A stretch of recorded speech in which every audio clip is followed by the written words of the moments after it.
ওগো আল্লাহর গোলাম, তাহলে খলিফা হিসাবে পাঠালেন, প্রথম কাজ হলো কোরআন শিক্ষা করা।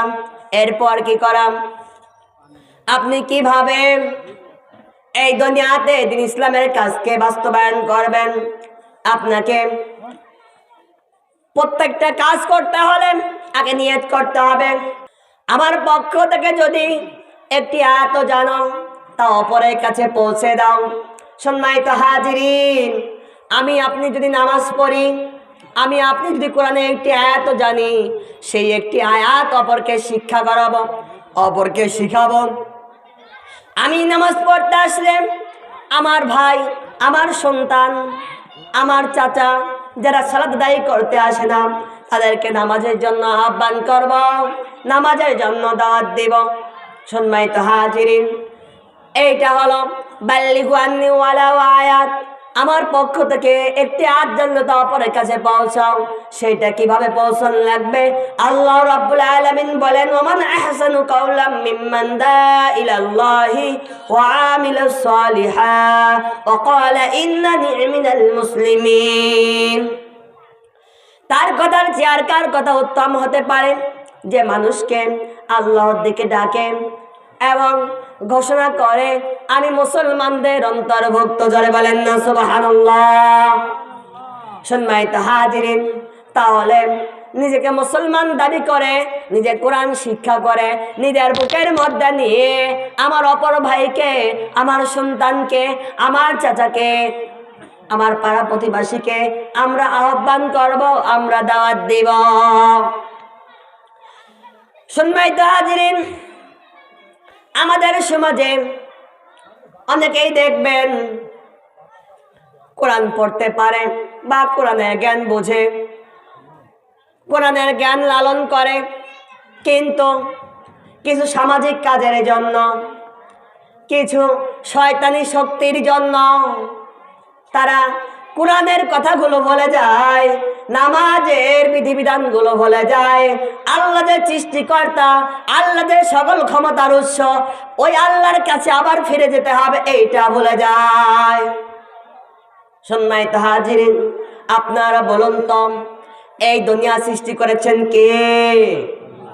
আমার সৃষ্টিকর্তার নাম কি? আসমানের সৃষ্টিকর্তার নাম কি? জমিনের সৃষ্টিকর্তার নাম কি? তাহলে এই দুনিয়াতে আইন চলবে কার?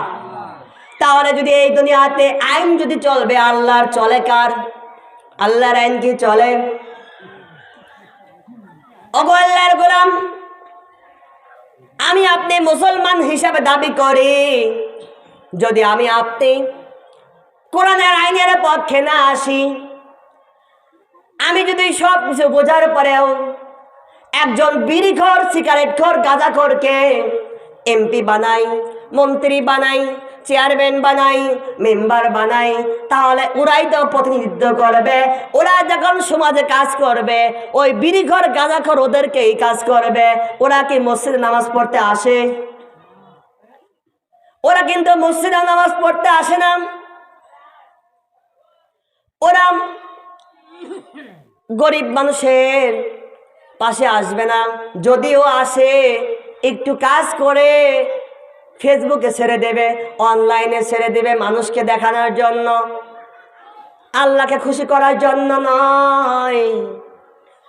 যারা আল্লাহর আইনের পক্ষে নাই, যারা ইসলামের পক্ষে নাই, তারা মুনাফিক। এবং গত 15 বছর তারা বলেছে বঙ্গবন্ধুর আদর্শে দেশ সাজাবো, এদের দোষ আমি দেব না। ও আলেম, তোমারে প্রশ্ন করি, তারা তো সাধারণ মানুষ, তারা তো বোঝে না, তাই তারা বঙ্গবন্ধুর আদর্শের কথা বলে, জিয়াউর রহমানের আদর্শের কথা বলে, এরশাদের আদর্শের কথা বলে। তুমি আলেম হয়েও তো বুঝো, মুসলমানের কাছে নবী মুহাম্মদের আদর্শ ছাড়া কেউ আদর্শ হতে পারে না। তুমি আলেম, তুমি মুসলমান, তুমি নিজেকে ইমানদার দাবি করো, তুমি তো বোঝো তোমার নেতা মুহাম্মদ সাল্লাল্লাহু আলাইহি ওয়াসাল্লাম, তোমার জাতির পিতা ইব্রাহিম আলাইহিস সালাম, তোমার স্রষ্টা হলো আল্লাহ রাব্বুল আলামিন। তাহলে তুমি তো বোঝো তোমার কাছে হযরত মুহাম্মদ সাল্লাল্লাহু আলাইহি ওয়াসাল্লাম ছাড়া আমাদের কোনো নেতা হতে পারে না। তাহলে আমরা কোন আশায় বলি যে আমরা বঙ্গবন্ধুর আদর্শে দেশ সাজাব, আমরা বঙ্গবন্ধুর সৈনিক, আমরা এরশাদের সৈনিক, আমরা জিয়াউর রহমানের সৈনিক। তাহলে এই কথাটা কি কোরআন বিরোধী নয়? এই কথাটা কি কোরআনের আয়াত স্পর্শী নয়? অনেকেই বলেন যে হুজুর আপনি রাজনীতি করবেন না। আরে মিয়া, তুমি তো কোরআন পড়ো না, কোরআন বোঝো না। কোরআনেই তো রাজনীতি রয়েছে, বিশ্বের সেরা রাজনীতি। নবী মুহাম্মদ সাল্লাল্লাহু আলাইহি ওয়াসাল্লাম এই দুনিয়াতে রাষ্ট্র পরিচালনা করেছেন। জয় বলেন ঠিক কিনা? তুমি কেন বলো আমি রাজনীতি করি না?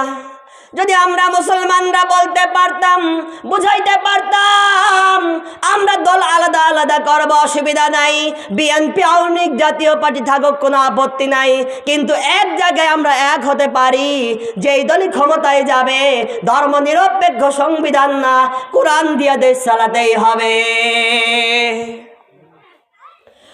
এদেশের নামাজওয়ালারাম, রোজাওয়ালারাম, টুপিওয়ালারাম, আমরা কোরআনওয়ালারা যদি আল্লাহর আইনের পক্ষে চলে আসতাম, কোরআনের আইন কায়েম করতে 6 মাস লাগবে না।